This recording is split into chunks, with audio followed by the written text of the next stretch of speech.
Oh, I did not do that. How do I get across to the next? But how do I get across to it? How do I say yes? Right, no, right trigger comes out. Press A. Oh, I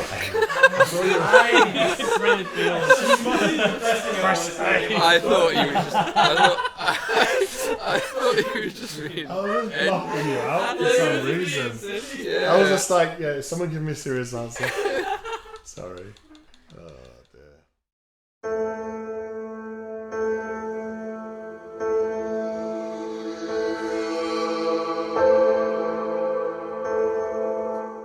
We came in hot. We came in very hot. That was, the busiest, the most chaotic that we got. We were working on the sort of like the tail end of the game, and it did not come together until like 3 weeks before the end, like where we were still like coalescing, finalizing everything, and making it feel like a satisfying ending.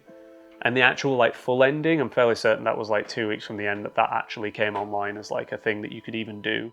It's weird because I'd like to say that it's like this really nice sort of like fairy tale-y, oh yeah, it's great and we were talking to people and stuff, but it was almost like, let's go on Twitter and see what people are saying. Oh, people have found this bug, let's try and fix it. It was kind of like, it was almost like a dip and continuing. Like it was weird in that sense, for me at least.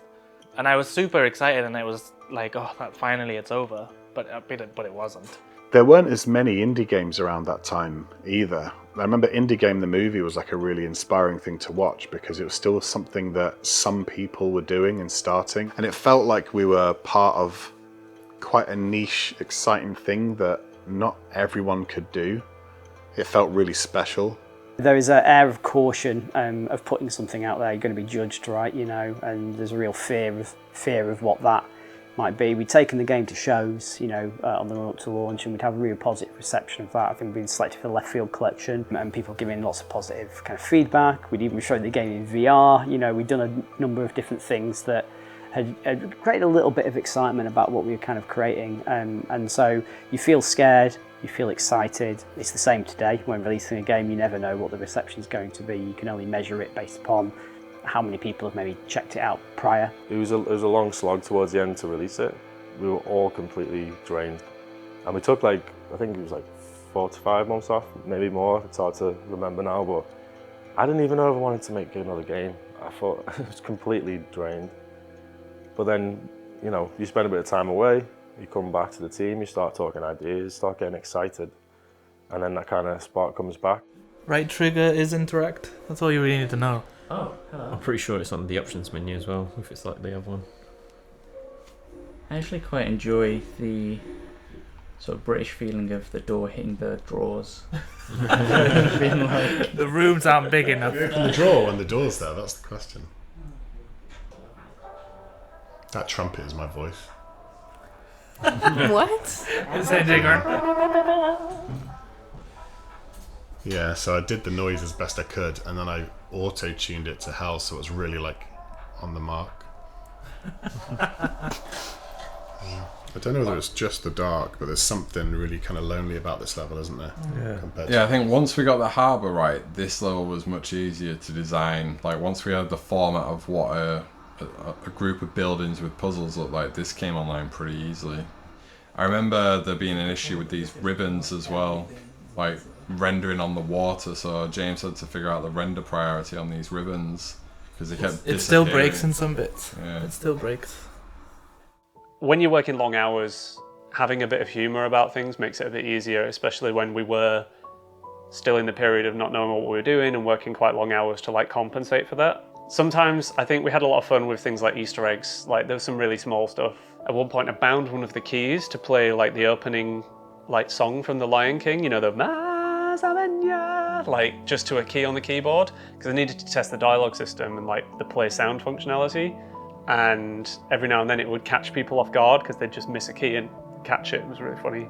Unreal Development Kit, which is what we were using back then, it had a text-to-speech engine, probably for accessibility reasons to do with the old Unreal games or something. But I just got it to randomly once every 10 to 15 minutes just say the word Pete. So just go Pete. And it took a few hours for him to cotton on and go, what? Because he kept thinking it was somebody like in the room saying that. I think the humour definitely helped, and it came from everybody. Everybody had these fun little things.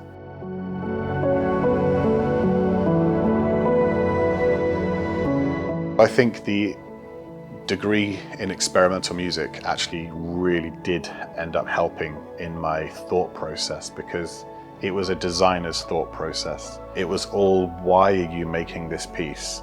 What is it trying to achieve? And what are the elements within it communicating towards that goal? I was rarely thinking, how can I make a nice piece of music?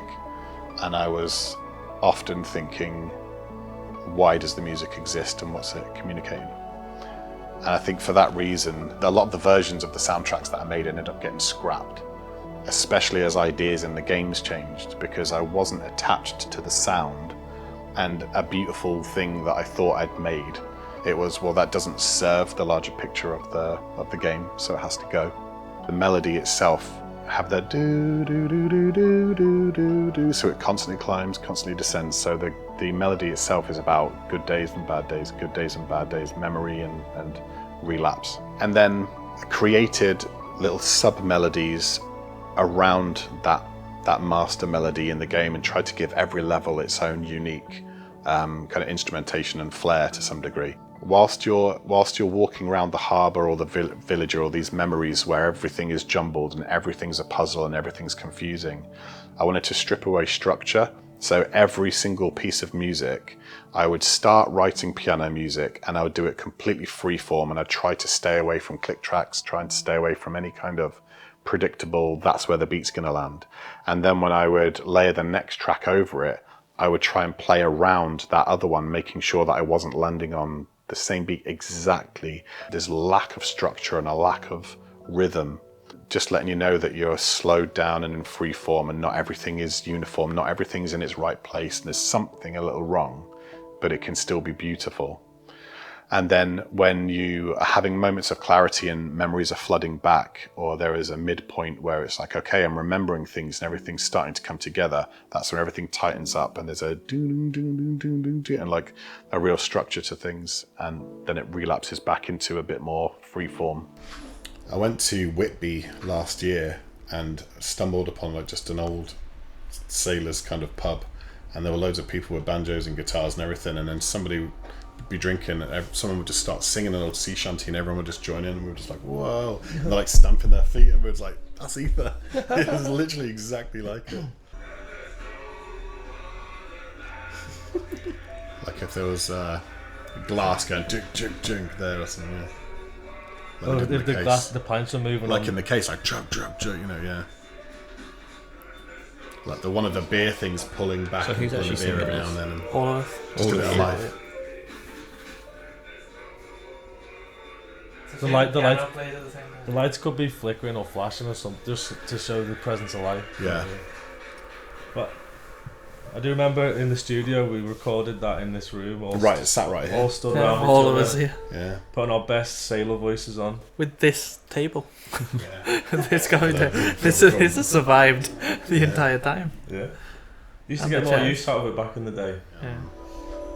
Every single level has its own instrumentation and own melody, like parts with the core melody of the game going. Forgot the hands on that one. Even a broken clock tells the right time twice a day. Oh yeah, no, it is. No, that is actually the reason. Yeah, we actually didn't put hands on the clock face because you can't tell the time. That's an actual. But not only that, but like we also made them like the numbers are wrong as well, just because that was one of the sort of symptoms of dementia. Yeah. Like if you asked one of the experiments is if you ask someone to draw a clock, they can't. Actually. Yeah, so we did it on purpose actually.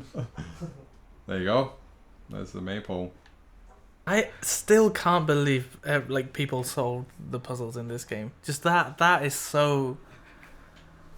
A rope appears because you solved a puzzle somewhere else, and you have to kind of connect those dots. It's When we hit the incredible that bells people in the can do game- it. When we hit the bell in the game, it goes, and you hear the church tower go. So it's kind of a cool. There's feedback mechanisms in the game. It's kind of the point that I made before. Like you've got to pay attention to the details, because like all the feedback, people are trying to find the details of like, oh, is this important? Is that not important? So like Andrew said, like when you solve a puzzle and you get a bell note, and you solve another one, you get a bell note, and then when you go. But it's like it's also like those kind of games like people always compare it to games like Myst and things like that, and like those games, like people could just spend hours on just pulling apart the details. And it wasn't a criticism. I'm just saying that it's just incredible, and not the fact that you were so tuned into that at the time as well.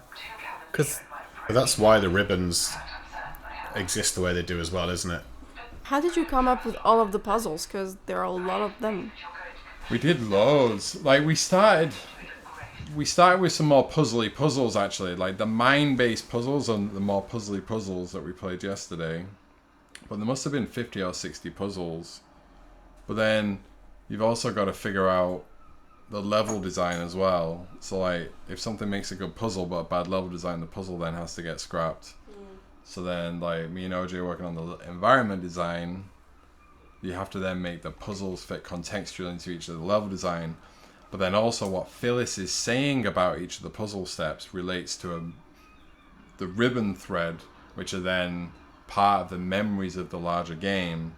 So every thread needed to be interconnected, from puzzles to ribbons to core memories to the projector items. It's just, yeah, it took a lot of just iteration, I think. I don't remember them having a dog. Do I hold right trigger? Yeah. Left trigger. It's left trigger. There you go. And you can still move your view and stuff like that. This is in the trailer. I thought there would be way, way, way more of this. Like when I saw the trailer. Alright. Like use that, not in a bad way. Just when that would change. I didn't realise there'd be so much walking.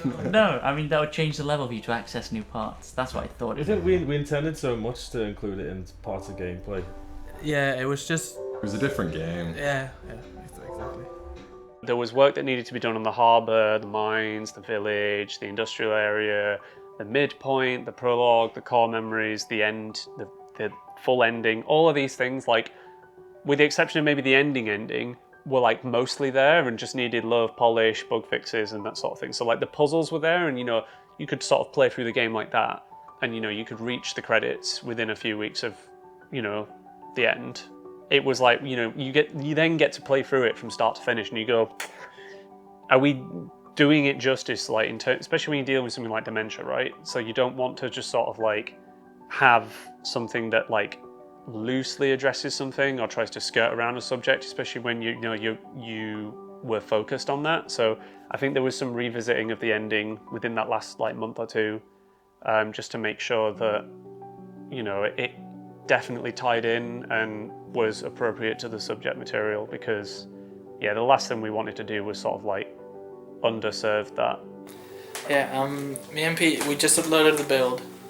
We're wondering, is there anything that needs fixing for sure before we send it, because we're about to send the press email?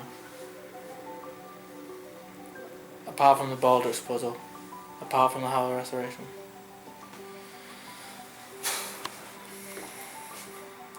Does the Doctor's Churchyard thing bother you? No? No. What? What about the smoking chimneys?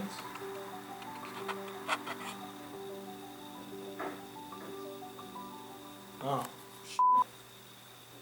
Release day was very chaotic. Like that last couple of weeks, like I definitely didn't get much sleep or anything. At the time, there was the Oculus Rift had come out, just the first one, the very first development kit, and we knew someone who managed to get us one of those. So we sort of explored that as an option, because it's it's like a first-person experience. It's not necessarily that fast-paced. It seemed like it might be a good fit. There wasn't a convention for VR. Like nowadays you kind of have like the teleporting, the like look where you're going, the grip systems, all these sorts of things. They weren't really established as like any sort of good ideas or framework back then. You kind of had to figure it out for yourself. And there were a lot of opinions going around about what you should and shouldn't do in VR. And we really struggled a little bit with like trying to get, a version of the game like that would work with VR. Because like not only were we making the game at the same time, our first game, we were also trying to get the VR like in and working as we were doing that. And it wasn't like we designed it with VR in mind from day one. It's just halfway through development, someone was like, here's an Oculus Rift, go nuts. And we were like, cool. And that led to all sorts of other challenges, like we had to use a very specific version of UDK that had the Oculus stuff compiled in. I had to put in some option screens for the VR, and it didn't go very well because it came in very hot. We're talking like the 11th the absolute 11th hour moment of like basically launch day. Don't change the game on launch day. Use source control and don't change the game on launch day. But yeah, I had to add a screen to configure your interpupillary distance, because otherwise the game would be blurry for some people in VR and it would just be a nightmare. And I thought, oh, I'll just add a quick screen, detect if the game's in VR on boot, throw this screen up, configure it, you hit OK, into the game you go, it sets the IPD, sorted. Except when I then made the package and uploaded it and tested it, I had a black screen. And this was at most, and it was definitely less than, 2 hours before the game was supposed to go live on Steam. And we didn't have a good fallback build, because of course we didn't know what we were doing back then. That is probably one of the most stressed out moments I've ever had, of just like this mad dash to just basically snip through all the stuff I just added, because again, no source control. I can't just revert back to the last good version. I've got to actually like delete and undo what I've done manually. Thankfully that build worked with just, you know, the regular sort of like gameplay bugs and save bugs, which are still really bad, obviously, but at least they're not, the game just goes to a black screen on boot bad, which is much worse. So yeah, that was very nearly a complete disaster on launch day, but was narrowly avoided. I was at your birthday party, Thomas. Sat there in the garden, remember? You noticed me and brought me a piece of cake. Always caring. How'd you feel listening back to it? Sad. Really sad. Yeah, sad. Yeah, so it's a sad story. And what I kind of see is I see a lot of not direct personal experience. Does that make? It's not like autobiographical, but there's a lot of it, real experience in the writing, you know, so that we were channeling into this, you know, from, you know, childhoods or scenarios and stuff like that. And yeah, it's emotional, I think. He was drowning from the poison in his belly. Although at the same time, I also remember putting all the subtitles in and having to do /n for every single line, so that also is a painful memory. Someone say a core memory of yours.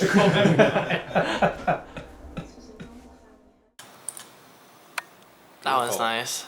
Beautiful. Very nice. I'm just going to buy Ether right now. Oh, I already own it. It says it right there. What if the trailer works? No. Well, maybe it's private.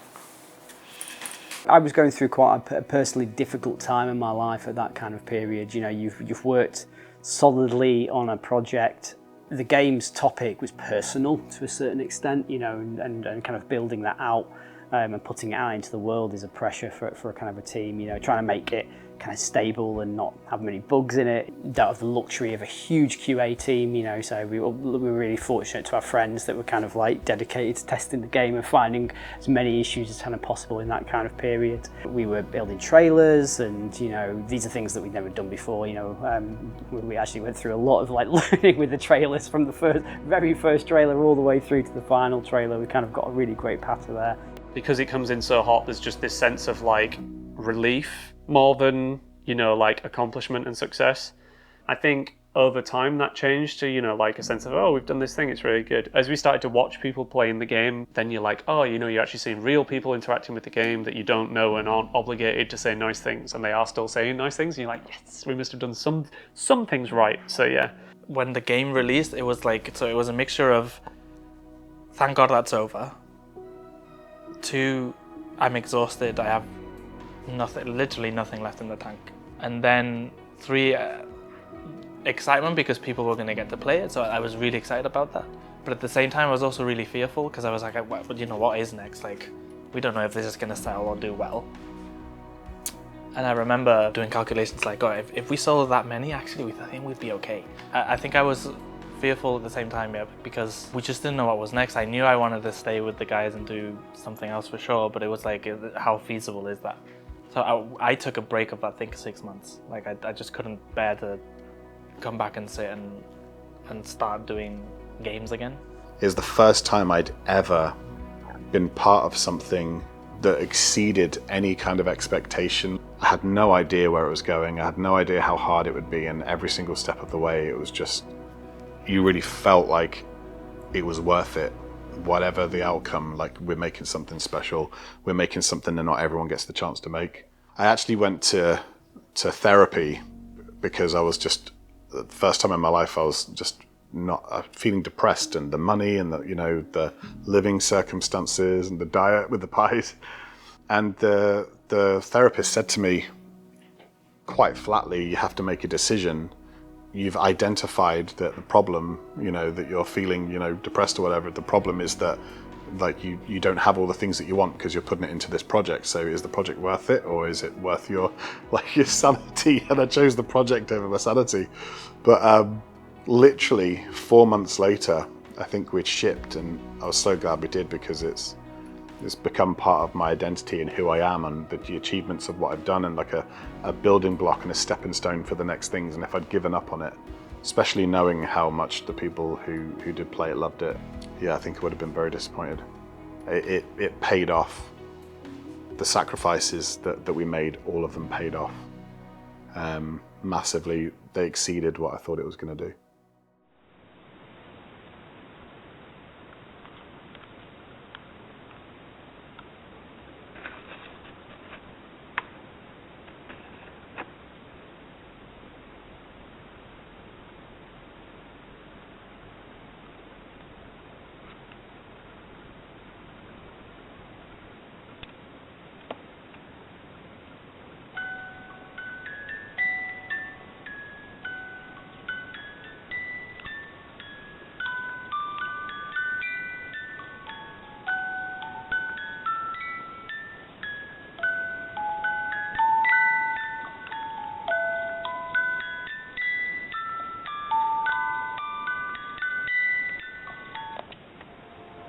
I like these credits. I've always liked these credits. There's so little in them.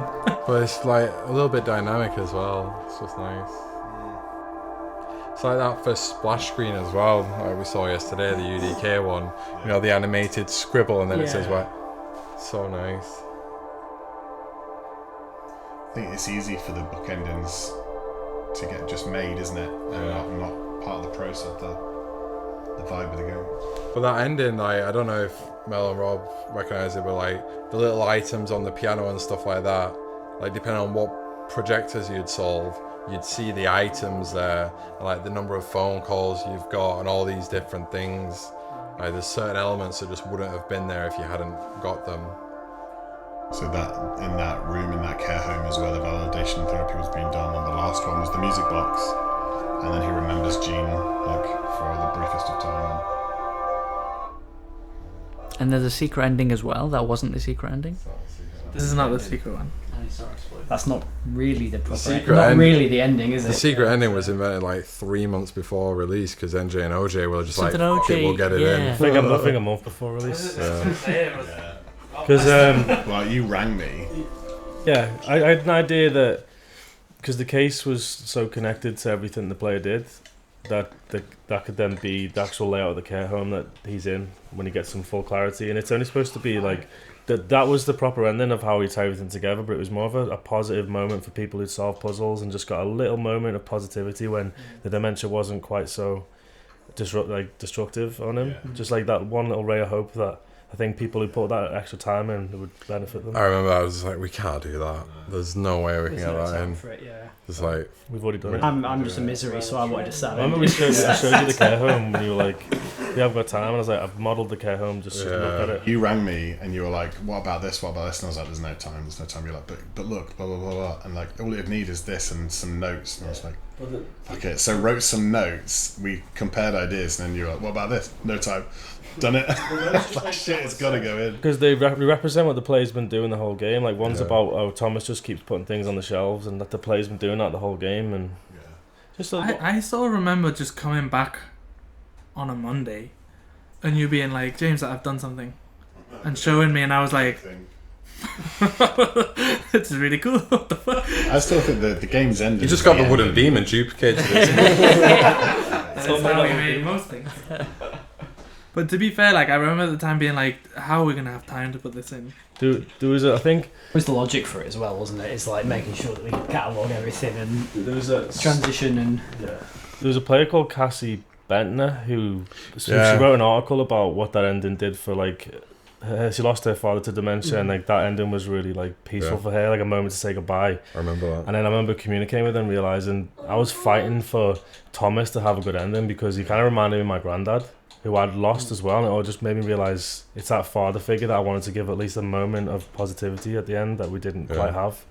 I think that the main ending is still the ending for me, and like it's still positive, I would say. But what you were trying to do, and I guess me with the notes, was add extra clarity to wrap up things that were done through gameplay and like decisions you'd made, and how could they, like, because one of the things was the TV, like, because in the game none of the TVs could be clicked on. It was like tick, tick, nothing worked, and in the end we wrote in that the TV's broken, so I've got out all the old jazz and classical records, because that's all we had on the radios around the world. So now it's like, oh, so all the jazz and it's all trying to build up. Sense. What have they been doing in this care home?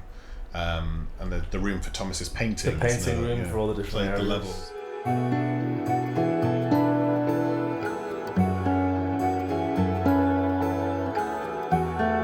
With Ether 1, we've heard people saying this is just my favorite game that I've ever released, or we even had emails where parents might have had conversations with their children because they were curious about the memories in Ether 1, and it opened up conversations about grandparents with dementia and how that impacted their lives. And so just knowing how deeply personal our work can be to people really, really makes the kind of time invested and just energy invested and just the day-to-day of running a studio just definitely worthwhile when you can know that the work that you're making lands with people at a time where they might need this game in their life. We didn't realize we made something as relatable as we had.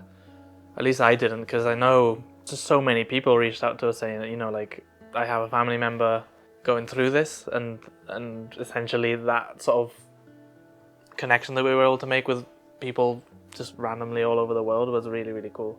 So that was the most rewarding thing. Just anyone that's kind of found any form of solace and was able to relate to, like Jim, for example, who's the son of Thomas, the character you play that has dementia. Like all of those sort of messages where people told us they could relate or they found some like peace or solace in the game. We could have never asked for something like that, and that was always really, really cool to read any message that we got. Yeah, I think definitely the impact has been overwhelming. It was overwhelming when it happened, especially some of the people who shared their thoughts with it and shared their experiences they'd had. I think that might be the proudest thing, is that we were just trying to approach it very authentically and create something real, and I think that worked somehow, considering how new we were to the industry and making games. I was expecting the game to come out and there to be the usual positive and negative comments that you get on YouTube or wherever about it, and all of that happened. And you have to learn to navigate that. And beyond that, I was kind of expecting it just to be a game that some people liked, some people connected with, some people completed. But actually receiving some messages from people just saying that the game had helped them through a hard time, I had no idea that was coming. Because it's hard to say this, but you don't think you're releasing something that has a legacy or that has a shelf life. What I thought is we'd release it, and just like every other game that I haven't picked up, you know, there are only certain games that I go back to over and over and over, and I replay them, but there are so many other games that just don't have a shelf life and you just forget them. And I just thought it would be a game that would have a moment and it would go. But yeah, it does seem to be having a legacy, and we still get really nice messages about it. It's like validation in the fact that even though the journey wasn't definitely smooth all the time, and you know we're learning rapidly, we are still very, very young, you know, building this out. Was that we actually had as a group achieved something that was worthwhile for people to play and actually meant something to people. There was a Kotaku article that really kind of talked about how the game had helped them understand what they were going through in relation to a loved one that had dementia. And I think at that point, it's like, all that journey is the output it was absolutely worth, you know, all the challenges that we'd face in the development and learning, and in fact figuring out how to do things it was all worth it, right? Just for one person to get something meaningful out of that kind of title. So, yeah. Do you want me to turn it up for you because it's quite a hard? Yeah, turn it up maybe. Yeah. There is a bit of lag involved. Look at Is this streaming? I don't know if we're allowed to Is stream this. No. Neither do I. You absolute tech illiterates. My kid's about 12 years old. Shit, pass it on. Hot potato. We got it. Right, it's this one. Isn't this your remote? So if you want to turn it up, James, it might help you. Isn't this your remote? No, it's the TV's remote. Where does the TV belong? Is it ours? I don't even remember. Our lecturer created portraits of all of us. I look completely miserable in a fez. And I love it. That's amazing. So regal. oh, Pete the pilot. He's so stoic. In the snare. That's just the coolest one. That's actually kind of cool. They gave me a shotgun. Still the only gun we've ever had in a game, isn't it? Yeah. Go to Phyllis's room. This is also like obviously the last place I worked on in the game, but the last place I lit from like all years of it working on. I think it's the most like visually bright and colourful, vibrant point in the game.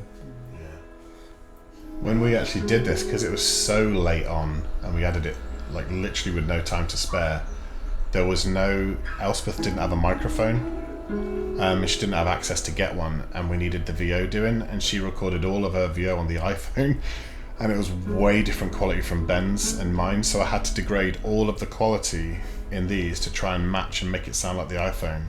So the quality of the VO is actually way more degraded in this scene, because it's all together, you don't know it.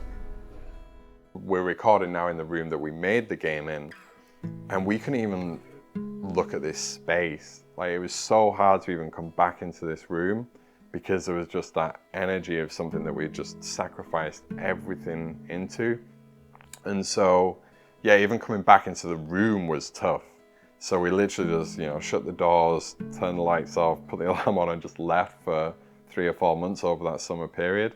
And then the first thing we did was actually, there's a wall to my left here and it's orange. And that's the first thing we did, we just need to get, change this space somehow to be able to still make games in. So we kind of came in, painted the wall orange, and we put an Ether 1 logo up on the wall and kind of just started then, because we had more work to do. We had to now recreate the entire game from Unreal Engine 3 into Unreal Engine 4, release it on the PlayStation 4, and that was just like learning a new piece of software again.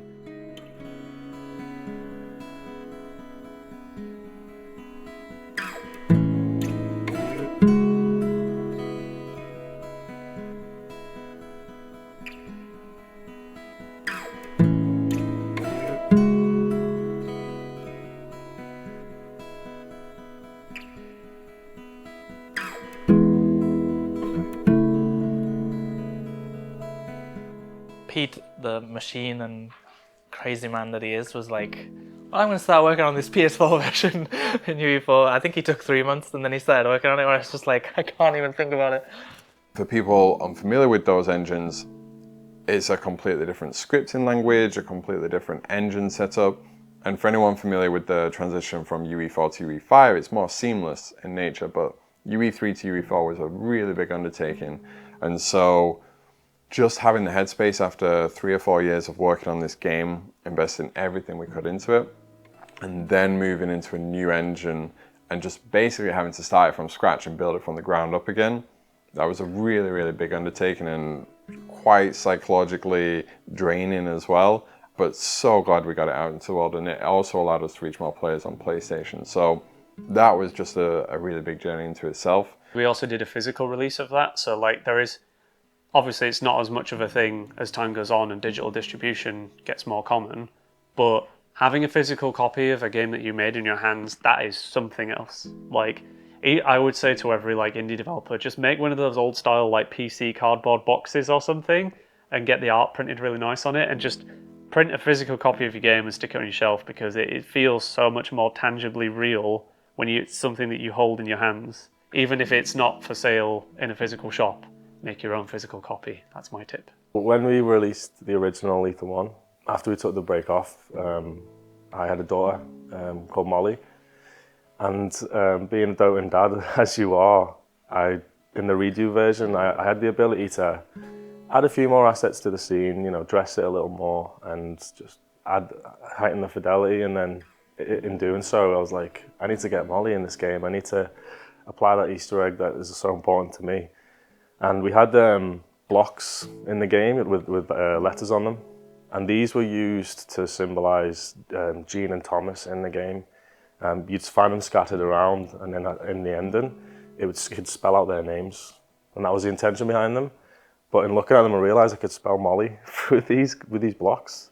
So in certain areas in the harbour and in other places, I added Molly everywhere. So I remember we got a comment, I think, on the redo version, and someone was asking if Molly was a character in the game, which was just mental, but no.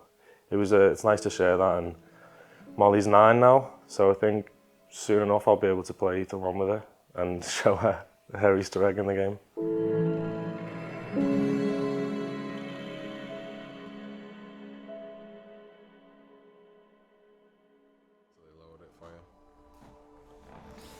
Well, you did it. Ether 2 when? Yeah, don't even joke, I'd love to. I'm there. I do seriously love the fact that we needed the community to help us remember like some of the things it's been along, and that there are so many people out there who have played it and written guides and stuff that's even there for us to look at. I think that's so cool. We've been recovering our own memories. So. Definitely. You write that one down, bro. Oh. Cool. I'm a bit emotional, yeah. Well, thank you everyone for sticking around as well, for those of you on Discord. It was nice sharing that with you as well. Can't believe it's the first time we've played it in 10 years. Just... Have you... No, I don't no, think so. no one, yeah. No. I think I played the PS4 version to test it Yeah. and test the achievements and all, well, trophies and all that. But after that, it's 9 years for me. Yeah. 9 years.